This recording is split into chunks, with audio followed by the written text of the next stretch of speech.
So we found out that Alpha's real name is D. Don't be weak, like your father. You know what happened to him.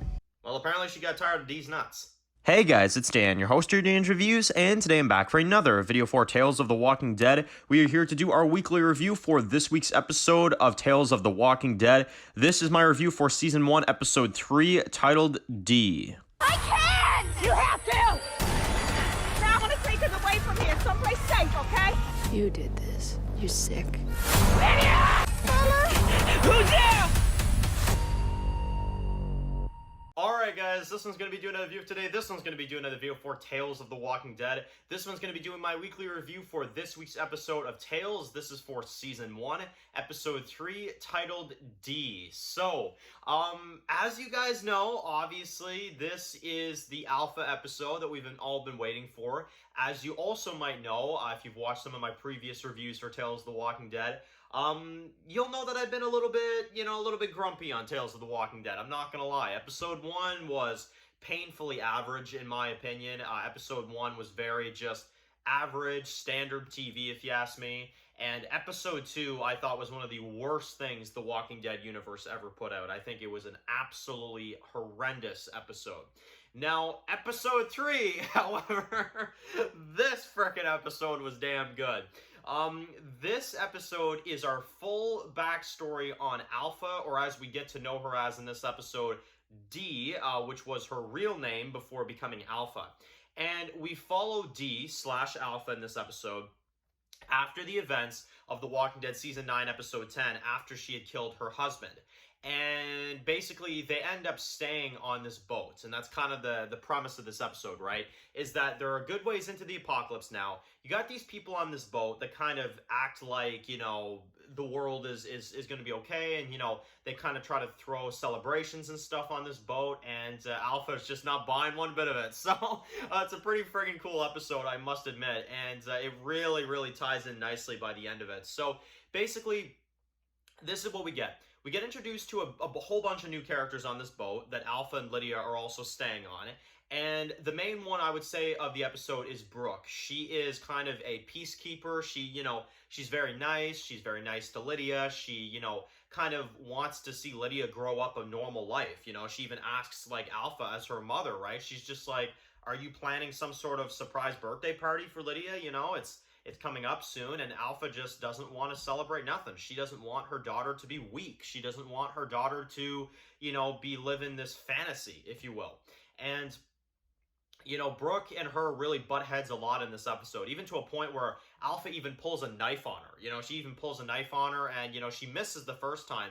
And, you know, Brooke just kind of looks at Alpha like she's freaking crazy, right?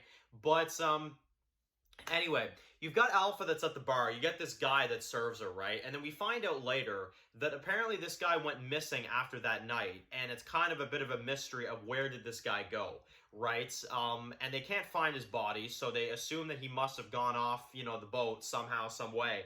But they're a little bit confused on what's going on. So they continue to live their normal day lives. You know, you got like the yoga class that Brooke is teaching, and, you know, the exercises that she's doing and stuff, and with everybody else. And, you know, they're kind of all paranoid, right? Because things are starting to kind of go left field on the boat.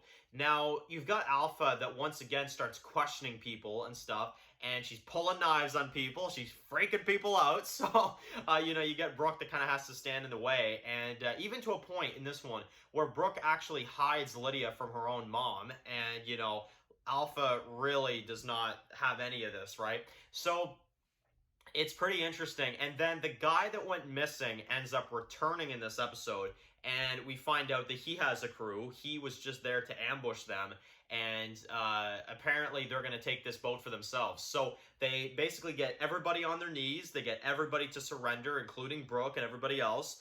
And apparently they have to kill 6 people in order for the boat to keep going, right?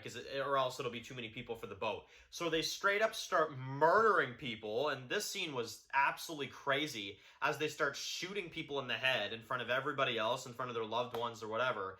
And they're going to take this boat for themselves until Alpha comes in and starts fighting back. Now, she immediately starts a war. She starts a fight. she gets into this raft and she sees Lydia and she decides, you know what, this boat, it's gonna fall. These people are about to die. There's a massacre waiting to happen anyway.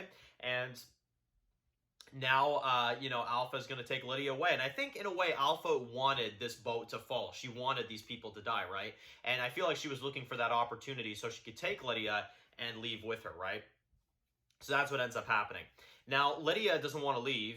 She kind of continues to ask as they're out there, like, where's Brooke? I want to go back to the boat. I want to go back to the party and stuff. And, Alpha's like, no, that's not what's going to happen, right? So she teaches her in this episode how to survive. She teaches Lydia how to, survive out there in the world with the dead. And they end up killing a few of the dead, and Alpha tells Lydia to come under this, like, zombie that's on top of her. And she ends up covering Lydia in zombie guts and blood and whatever. And they end up walking through, and she teaches Lydia how to be strong. She wants her to learn how to, kill the dead. She wants her to learn how to do this, and that. And it's really, really crazy to see. But they do end up finding Brooke later on. She's on her own. She ends up getting to land, obviously. Things go south on the boat.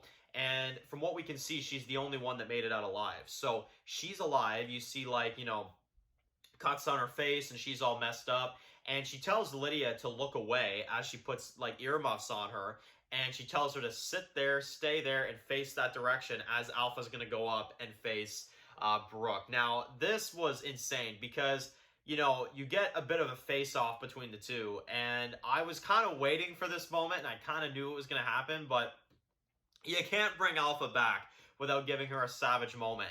And she ends up cutting Brooke's face because apparently killing her is too humane. So, I can't, man. I can't.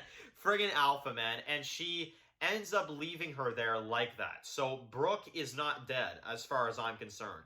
And that's pretty crazy. I expected Alpha to kill her, but she didn't. She didn't end up killing her at all. So that's pretty crazy. And they go out there with the blood and guts on their face, and she wants Lydia to learn how to kill some of the dead, but she, says she's not ready, and Lydia ends up running away, right?